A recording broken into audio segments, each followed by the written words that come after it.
2 years ago, as of the time of writing this script, I made this video, one in which I went over what I believe to be one of Skyrim's most ambitious modding projects of all time, Beyond Skyrim. Whilst I still believe the potential of that project is immense, in the words of Meme Yoda, there is another, or rather two anothers. And, although I wouldn't like to get into the controversy in too much detail, at least one of the mods I will be discussing today has a very real chance of seeing a release in the near future, in a way Beyond Skyrim perhaps sadly does not, with it even having a confirmed release this year in 2025. Of course, the mods in question are the sister projects of Skyblivion, which is attempting to remake the entire game of the Elder Scrolls IV Oblivion in Skyrim's engine, and should be releasing this year, and Skywind, which is doing the same but for Morrowind.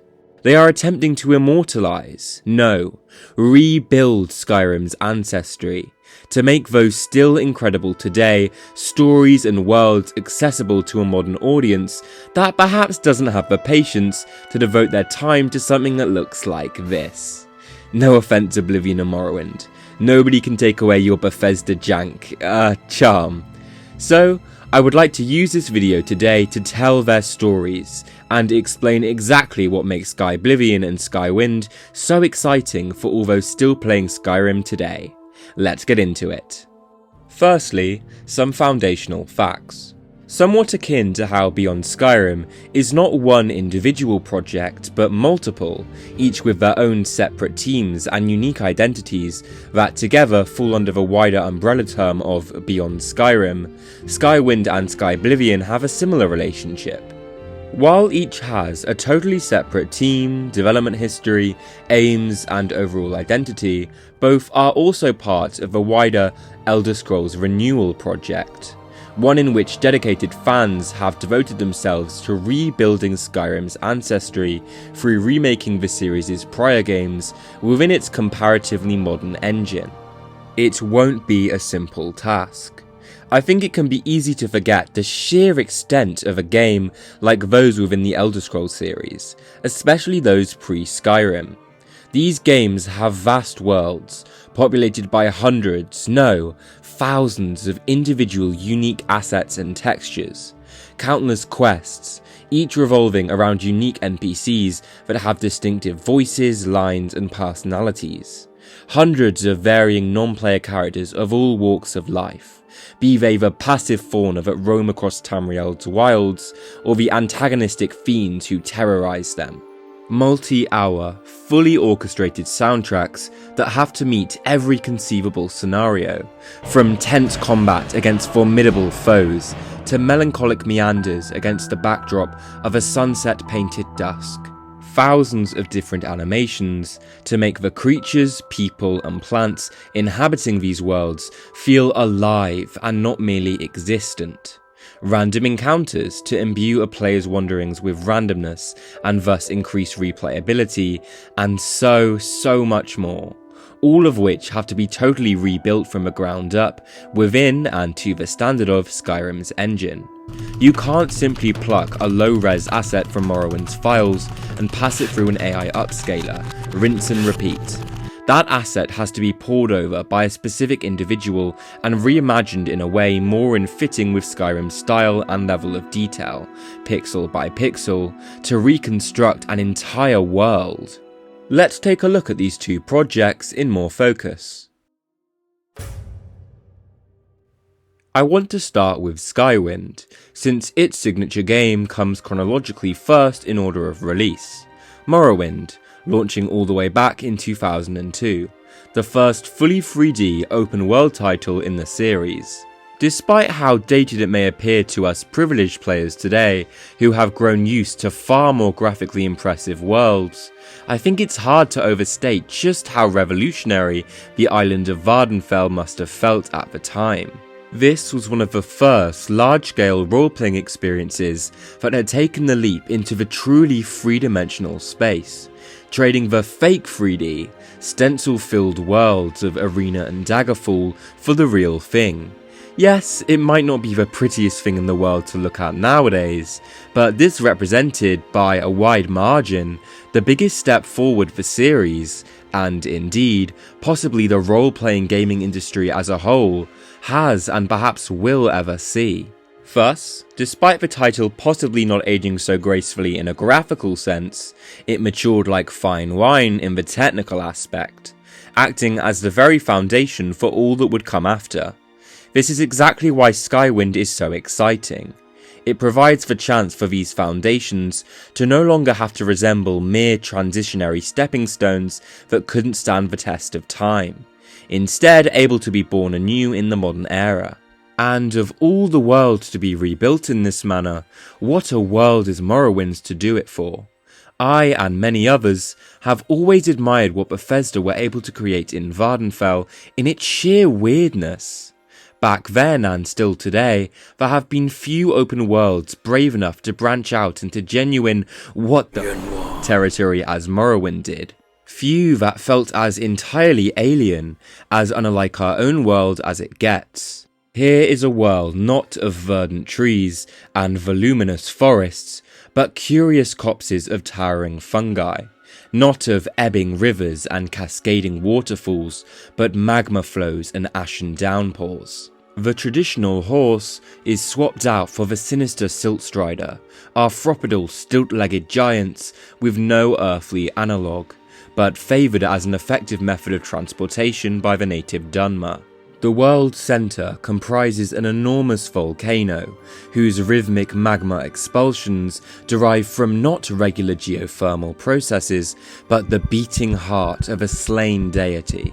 Dotting the landscape are mechanical ruins consisting of living, breathing, animated relics of a vanished people, rather than the inert debris of their hubris. And these scant examples are just the beginning of the many eccentricities of this foreign land. Eccentricities that I believe didn't get done their due diligence in the original release of Morrowind due to the technical limitations of the time.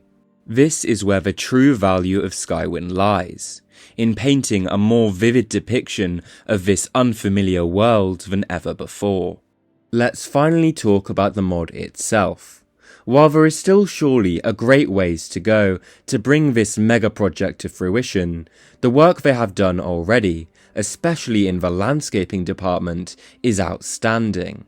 My favourite region has to be the Grazelands, an area that especially suffered from Morrowind's visual shortcomings. In Skywind, it's been brilliantly reimagined in the form it was always meant to take, judging by its title at least.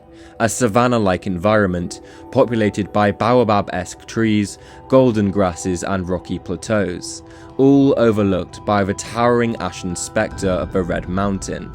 Of course, coming with its own unique, exotic Morrowind charm that sets Vvardenfell so far apart from other fantasy settings.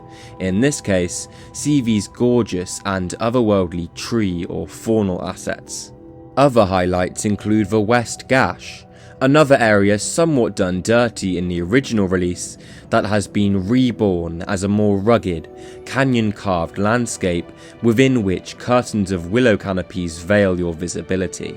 A trend which is especially apparent and appreciated here is just how much more visual variety the Jump to Skyrim's engine has allowed for across the different areas of the map. Of course, it's not like environmental variety didn't exist in Morrowind, but it's been overhauled by a massive degree here. Here's the Ascadian Isles versus the Grazelands in the original. Here's the difference between the two in Skywind's reimagining of the island.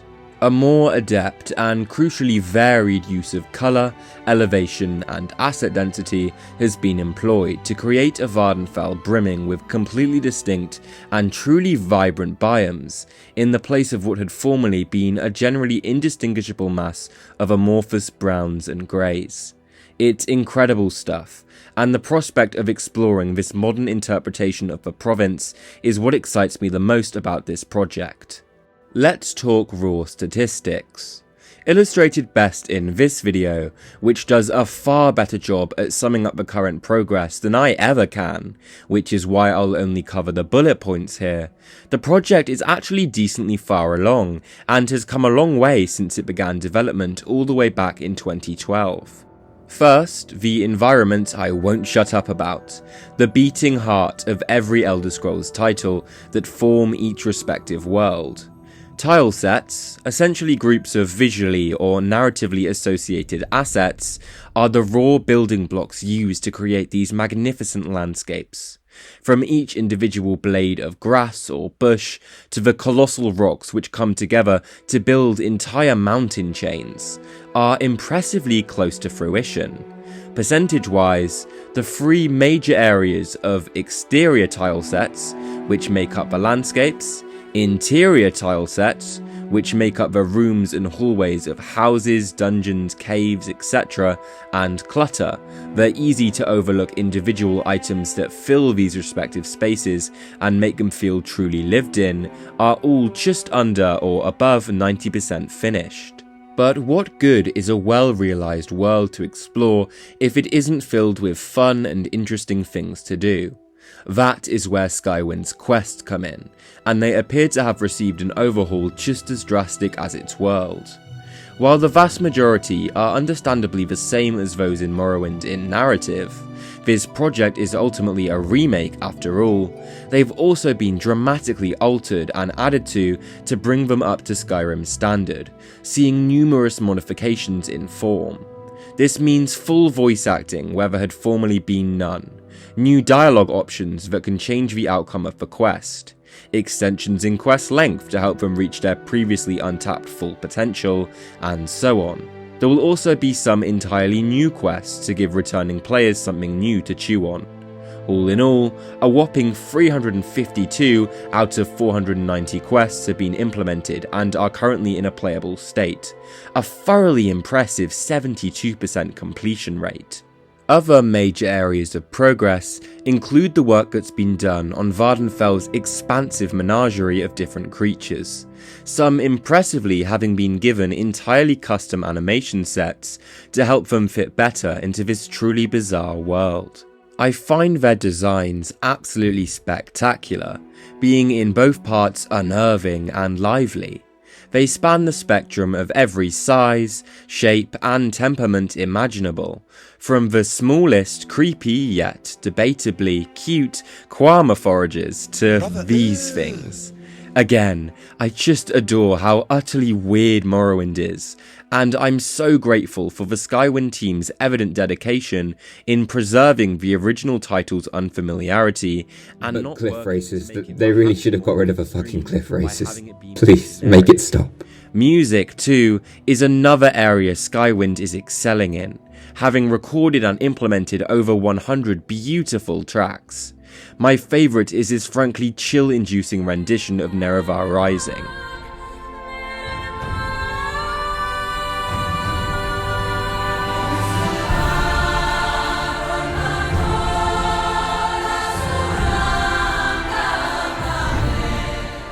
When the choir comes in.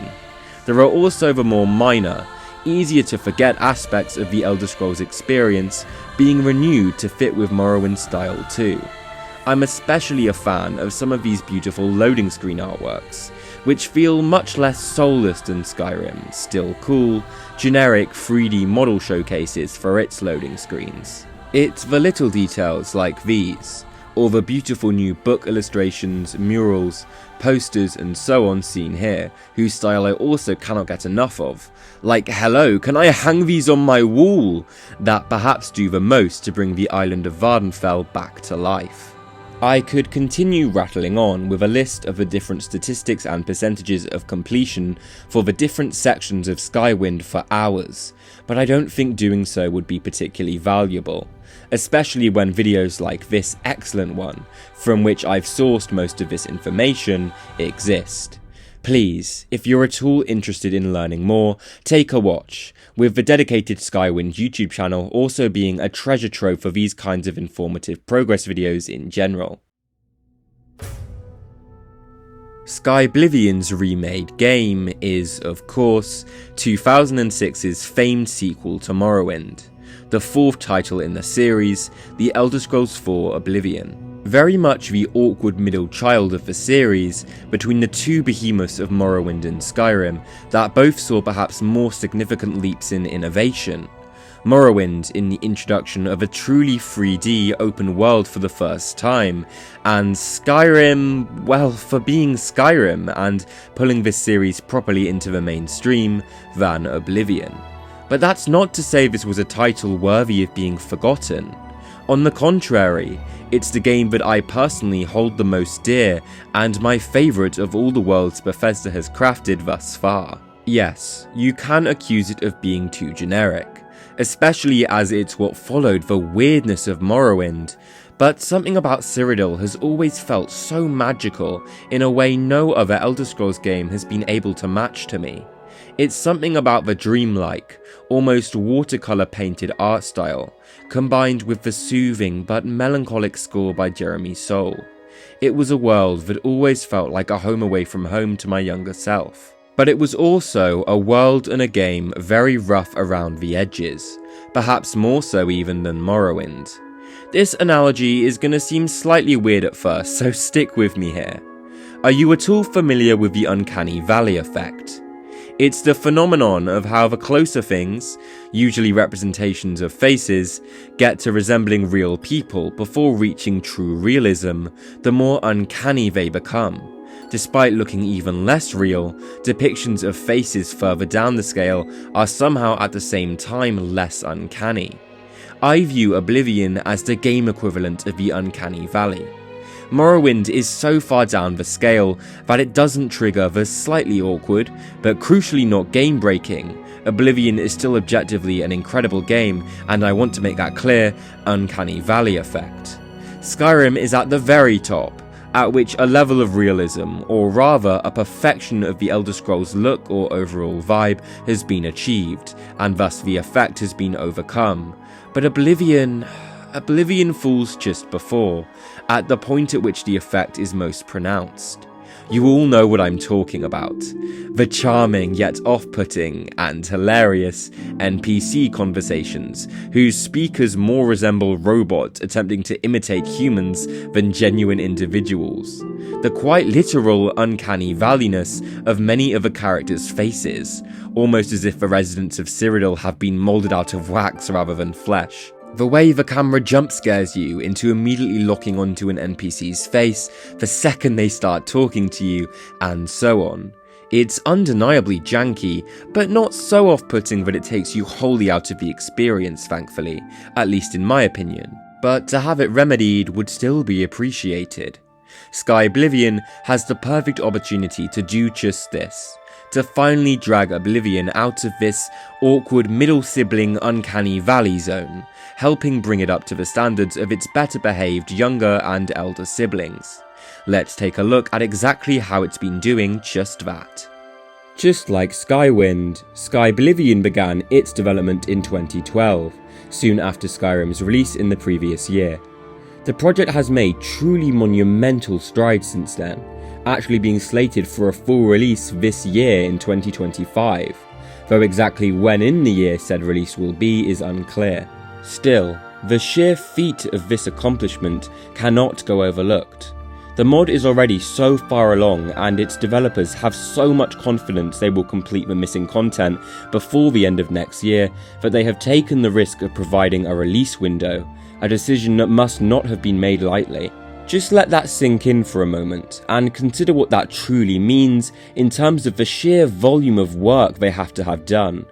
Every single one of Oblivion's original side quests, main quests, NPCs, assets, animations, voice lines, weathers, user interface elements, textures, and so on have already been or are significantly close to being remade and thus completed. The completion of the original Oblivion took a team of around 70 people working multiple hours every day consistently for 4 years, receiving payment as incentive for their work. Compare this to Skyblivion, a project that will have taken 14 years of development if its release year of 2025 holds true, Yes, it's taken a lot longer, but considering the amount of people working on Skyblivion in comparison, as well as the fact there's crucially no money involved and no kind of consistent work schedule, the fact it took only 10 years longer is genuinely staggering. In passion projects like these, you're not bound to anything. People come and go totally spontaneously, in most cases completely inconsistent in the hours put in over different time periods. That is exactly why this accomplishment is so worthy of respect. The level of dedication taken by mere fans to breathe new life into Skyrim's awkward younger brother is almost hard to even grasp. I want to talk about some of the specific aspects of Skyblivion that excite me the most. Something I really appreciate is that it is clear the developers have taken specific care to ensure this remake retained the overall feel of the original game's art style. While, of course, the rough edges, and I'm mostly talking about the NPC faces and low resolutions to be clear, have been ironed out, there is still very much present that original, painterly aesthetic that gave Cyrodiil such a memorable and unique atmosphere back in the day, only this time it isn't bogged down by low detail textures. It's not as if they've just taken all of Oblivion's assets and recreated them in Skyrim's style, a feat that by itself would be impressive regardless. No, instead they've purposefully worked to achieve something of a fusion between the two styles. A world that may have been built in the latter's engine, but perhaps retains more of the feeling or overall vibe of the former. This is also especially evident when we consider the colours. One of the complaints most commonly thrown towards Skyrim was, especially in comparison to Oblivion, its more subdued and less saturated colour palette. While there were certainly fair reasons behind this, a colder, more northerly land shouldn't be as vibrant as one further south that sees more sun, it's an understandable criticism nonetheless. If the developers of Skyblivion then had done the aforementioned and merely adapted Oblivion's assets to Skyrim's art style, the colour objection would have been especially apparent. Thankfully, this is absolutely not the case. In every video or photo I've seen of this modern depiction of Cyrodiil, the hues just absolutely pop, with a level of vibrancy that perhaps surpasses even the original Oblivion. My favourites are the trees, they almost look fluffy somehow. At the same time, however, all of this has somehow been done without making it feel fake or artificial in any way, achieving the perfect middle ground of realism. If we're talking about colour, what I view as being the most impressive remake of one of Oblivion's original areas cannot go unmentioned: the Full Forest. Formerly a mere unnamed corner of the wider Great Forest region that you could almost mistake as looking the same as everywhere else were you not paying attention, the region has been given a breath of new life through Skyblivion, taking on a much more vibrant aesthetic that really does that autumnal vibe more justice. While I've chosen this specific area as the most relevant example for highlighting the beauty of Skyblivion's colour palette, this trend of slightly, but crucially never overly, reimagining the game's original areas to be more vibrant, expansive and varied pervades across the rest of the map, dragging Cyrodiil out of the muddiness of Oblivion. The Gold Coast has finally been able to nail that Mediterranean vibe it had clearly been trying to go for, but never quite perfected, resembling somewhere I'd actually consider visiting on holiday. Blackwood now actually passes for a genuine swamp, new weathers and colour filters letting it truly feel dark and oppressive, as though cast in ghostly shadows, like a region that could believably border a province named Blackmarsh. The technical advancements under Skyrim's engine allow the towering, redwood-esque trees of the Great Forest to play with shafts of light in wonderful ways, bringing the woodland to life and letting me indulge in the fantasy I've somehow afforded a plane ticket to sunny California, and so on. The primary way I view Skyblivion as having brought the original release's landscapes up to scratch, though, is a little hard to articulate, but let me try.